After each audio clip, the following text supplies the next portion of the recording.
Hello, fellow edutainmentees. It's Injasuti here again, and I apologize that it's been a while since my last video on pronunciation, but I've been traveling and having a wonderful time in southwest Australia. And I'm back for a couple of weeks, and then I'm off again. I'm off traveling again. Do you like to travel? I wonder. I think we all do, really, don't we? Yes, get away from the drudge of our everyday lives. Okay, so Follow Me has asked me to do a lesson on a part of pronunciation that I usually emphasize when I'm doing a reading lesson, but there is a question with regards to how do we emphasize, why do we emphasize, and where do we emphasize. So that's what I want to cover today. All right. So it's going to be slightly different because of that. And what we're going to talk about is word stress, where we stress in the word, which syllable. Okay. It's important because some words changes their meaning depending where you place the stress. Not all of them, but there are quite a few, which is good to know about. Okay, but first of all, let's focus on what's important when we're reading. It's not just pronunciation, as I'm sure you know. All right. So let's look at this. In order to improve our verbal communication skills, we need to make sure that we have good pronunciation, have clear diction, use intonation, have good timing and pace, link words in speech. That comes in time when you link one word into the next, so there are no obvious gaps. And to stress syllables in words, and of course words in sentences that you want to emphasize, to put a word more strongly than the others. All right. So, of course, good grammar and syntax is also important. So let's start from the beginning and talk about syllables. Okay, so what is a syllable? Well, you probably know what a syllable is, but for those of you who need a refresher on this basic point, let's have a look at that. Okay, so a syllable is a unit of pronunciation that has one vowel sound. Okay, so for instance, here are some words to show you that words can be multisyllabic. Okay, and the first two, of course, are very short words, of which there are many, and that is an, can. So you can see a very short vowel sound there. Okay, now the second one has two syllables. Police, police, two syllables. The third one is a three-syllable word, and that is company, company. The next one is four syllables. Necessary, necessary. Okay, four distinct vowel sounds in there. So when I'm teaching pronunciation as well, I say break the word up and say the syllables individually, and when you're comfortable with them, you can bring them together. So it's important to know what a syllable is. So now words can be of any length, of course, and this non-medical word has the most syllables, according to Wikipedia. I did a big search to see, and most of them were medical words, quite ridiculous. But I thought we would eliminate those and just see which is the most normal word that has the most syllables. And this is, and I hope I can say it correctly, anti-disestablishmentarianism. I think I did it. Anti-disestablishmentarianism.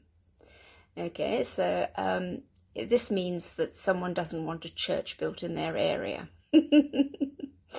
All right, now I've broken it up there into its syllables, so you can see how many syllables it has. Okay, now we're going to talk about stress within those syllables. So let's move on. I don't want to jump ahead of myself, so we'll just have to follow the slides. Okay, so now what is word stress? In English, we do not say each syllable in a word with the same force or strength. It's a very melodic language. unlike a lot of other languages. For instance, I think I heard that French focuses equally on each particular syllable, but in English we like to put some stress on certain syllables, and so you get this very musical, melodic type of tone when you speak. We say one syllable a bit louder and stronger than the others. Let's look at those words again from the previous screen. An and can is a one-syllable word, so you don't need to focus or stress on the vowel sound there. It's just one syllable. Okay. Now when we come to police, then with police, the second syllable is emphasized. P, not po or po, but just go p. It's a schwa sound. P, police. Police. Can you hear I'm emphasizing the lease? Police. And so the p tends to be much softer. Okay, police. The next one has the stress at the beginning. Company. Company. Not company, but company. Company. And then necessary. Necessary. All right, so right at the beginning for that one. Necessary. Is it necessary that you learn English? No, it is not necessary, but it's helpful. Okay? All right.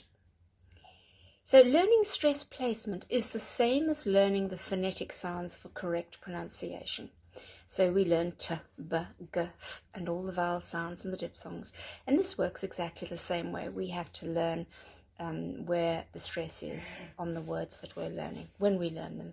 And of course our dictionaries, online dictionaries, are wonderful for that. You just have to go to the word, listen to it, and also it will show you where the stress is on the syllable, just in case you want to find out. Okay?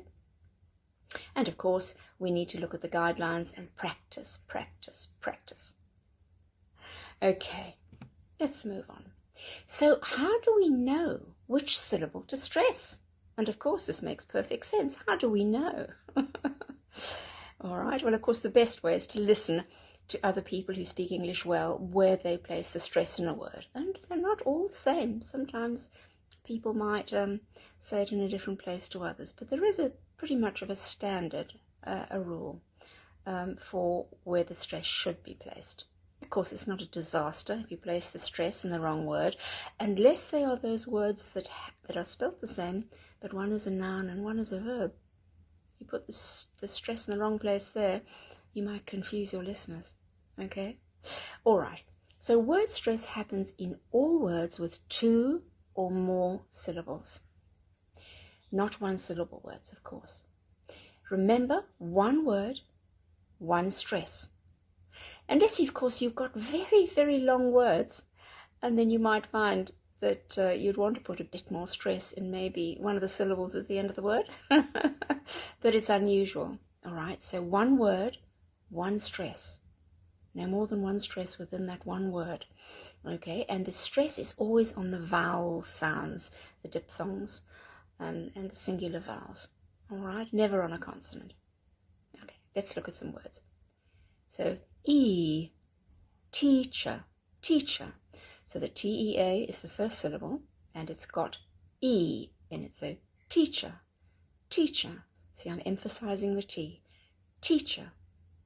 Japan, Japan. So, second syllable, Japan. China, it's at the beginning. China, China.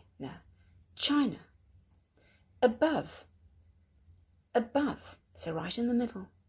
Above. Conversation, conversation. Interesting, interesting. Important, important. Demand. So can you hear that I'm placing the stress on those red letters? All right? Teacher, Japan, China, above, conversation, interesting, important, demand. And can you hear that the syllables that I haven't stressed tend to be much softer and don't seem to be that obvious? Okay? All right. So there are quite a few rules, and I'm going to go through them, but of course, don't rip your hair out in frustration. It'll take some time to learn. Okay? And you could just listen to other people and how they say it. I always think that's the best way, but we'll have a look at the rules anyway. Okay, so with one syllable words, the vowel is not stressed, as I said earlier, like pay, drive, good, help, eat, sit. No real stress there. You want the word to be nice and clear, have good diction.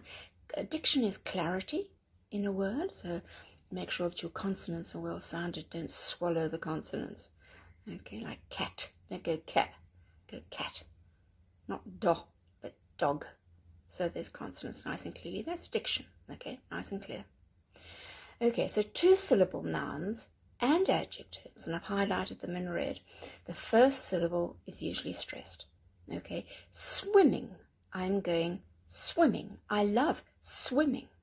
Okay, so the stress at the beginning, because it is a two-syllable word. Swim. Ing. It's also a noun. So nouns with two-syllable words, stress at the beginning. Swim, ing. Apple, apple. Happy, happy. It's an adjective. Little, little. Two-syllable word, it's an adjective. Kitchen, kitchen, kitchen. Desert, dessert. Now don't say dessert, because that is an after meal sweet treat. It's got an extra S in it as well, but be careful with that one. Desert. The Sahara desert. Desert. Okay. Contract. Contract. Now this of course is a noun. Did you sign a contract when you bought a house? Contract, it's a piece of paper, of course, with an agreement on it. Contract. It's a noun, two syllables. There you go. Object. Object. What are those objects lying on the floor? It just means things. That's an object over there. Okay, and it's a noun, two syllables. Now what about the verbs? Well, we have a bit of a change in the verbs. All right, so also two-syllable verbs. The second syllable is stressed. So begin. B, there's your schwa sound, not B or be, just B. Begin, begin. Deserve, deserve. Agree, agree. Design, design. Consume, consume. Dessert. I think I've missed the double S there. I'll have to go back and correct it. Okay, dessert, dessert. So stress on the second letter. Contract, contract. Now this is a verb. You can contract a disease. All right, it's something that you get. All right, if you become ill. He contracted measles. Okay, contract. So stress on the second syllable. And object. I object to what you've said. I really do. I find it offensive. I object. I don't like it.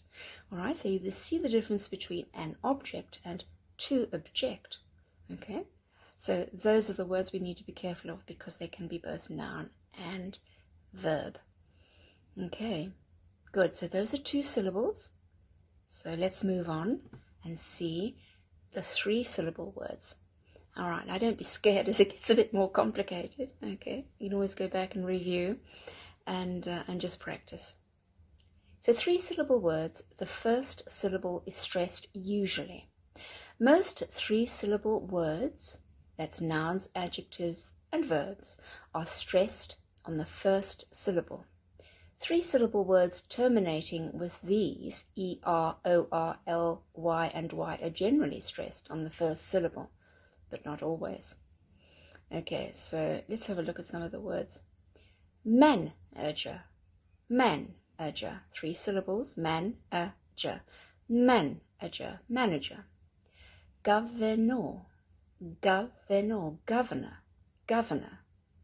family, 3 syllables, family, family. Pregnancy, pregnancy, pregnancy.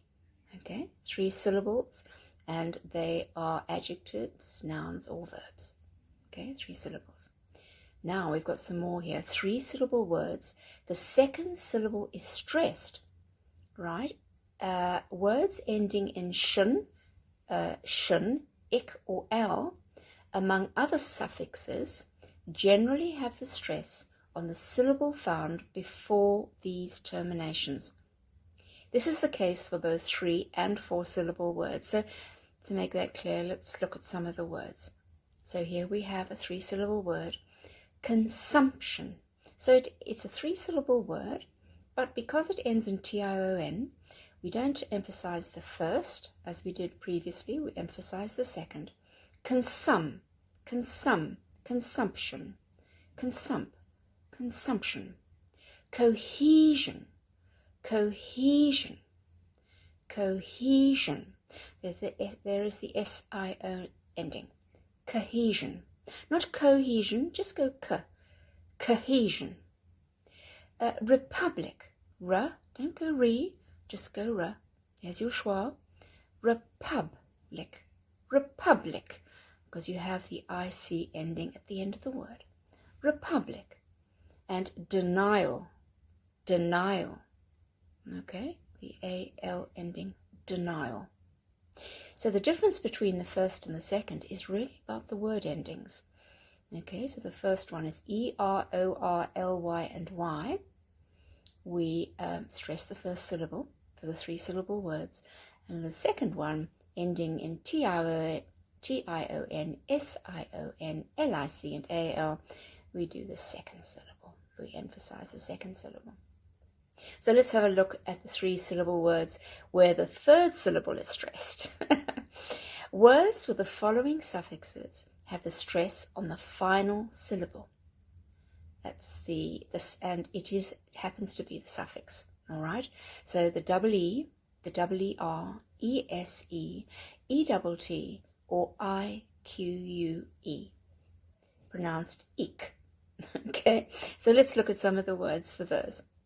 Referee, referee. The referee at the game was very fair. The referee at a football game. Engineer. My son is an engineer. Engineer. Legalese. Now, legalese is just legal terminology. Okay, that's what legalese is. Legalese. And usherette. Usherette.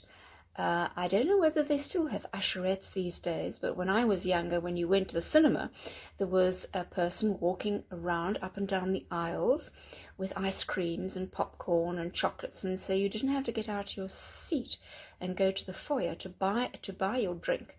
There was an usherette wandering around, and you could just pay her when she came up to you. That's an usherette. Okay. Communique. Yes, that's a strange ending. It's French. Communique. Okay, that IQUE ending. Okay, so it's a bit more complicated for the three syllable words, and it's about the suffixes. So if you can find as many words as you can with these endings, you can just go into Google and type in words ending in IQUE, and you'll get a long list. So if you want to practice, just go onto Google. Marvelous, isn't it? All right, so now the 4 syllable words. The second syllable is stressed. The stress in 4 syllable words is either on the second or the third syllable. The second syllable is generally stressed if the word ends in CY, TY, PHY, GY, or L. Okay, it's getting confusing now. So dependency. So the CY at the end, of course, is one of those guides. So dependency, dependency. Equality, equality, equality. Geography, geography, geography. Neurology, neurology, neurology. Emotional, emotional. Okay, emotional. Now the four syllable words with the third syllable stress, words ending in tion, sion, ic generally have the stress on the syllable before the terminations. That's the end bit. The tion, sion, ic, what they're referring to as the termination, the ending of the words. Okay, so let's look at these. Politician, politician. Education, education. Unrealistic, unrealistic. So the difference here between the stress being on the second or the third syllable depends on the ending at the end of the word. Okay, so if you want to make a list of the words with these endings and practice them based on these rules, you'll soon have it off pat. Off pat means you won't even have to think about it. The stress will come naturally. Okay, good.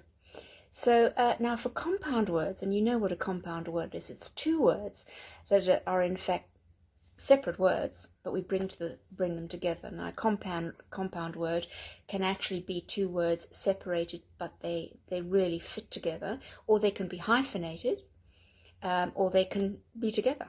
All right. So, but they're all compound words. So let's have a look at the first one. So compound nouns stresses on the first part.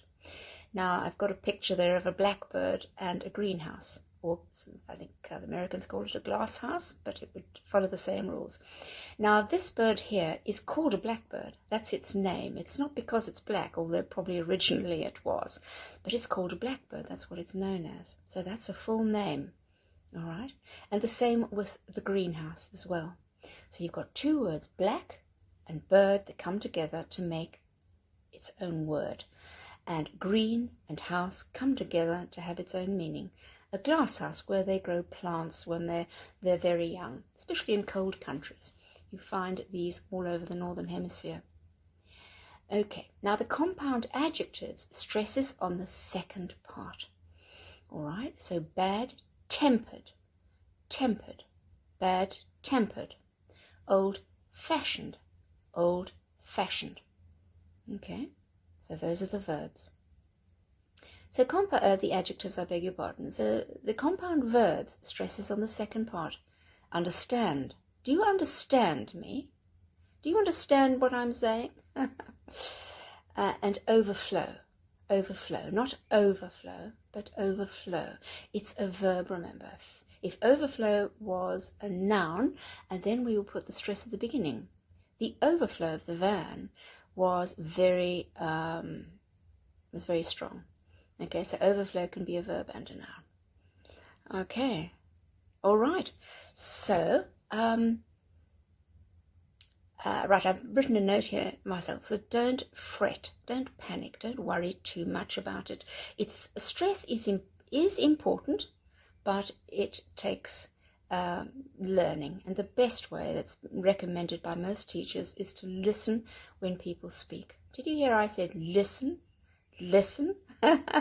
We stress words all the time that we want, that we need to, and especially when in conversation we emphasize words within a sentence. That's another lesson, but that's also important because you can change the entire meaning of a sentence if you put the stress on the wrong word. Yeah. So that's what stress is all about, and it is equally as important as pronunciation. So look and listen. Okay. Many wonderful websites out there to help you with this. Okay, well, I hope that has enlightened you to this phenomena. So I hope you will practice and enjoy. Okay, all the best and take care.